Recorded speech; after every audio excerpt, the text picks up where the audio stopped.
নাও এবার ঠেলা সামলাও। সেদিন তো তোমরা খুব বললে তুমি এত নিষ্ঠুর দিদি, গাছে এত ড্রাগন ফল হয়েছে আর বোনকে একটা ড্রাগন ফল দিতে পারলে না।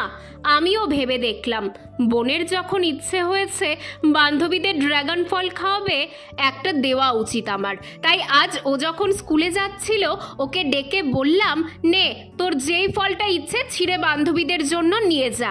বোন তো মহা আনন্দে গাছের সবচেয়ে বড় ড্রাগন ফলটা ছিঁড়ে নিয়ে চলে গেল।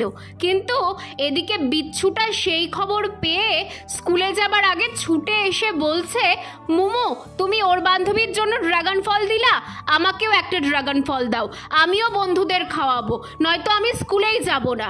দেব না বলতেই উনি কান্না জুড়ে দিল। নাও এবার তোমরাই বলো আমি কি করব। এদের বন্ধু বান্ধবের চক্করে মনে হচ্ছে আমার কপালেই আর ফল জুটবে না।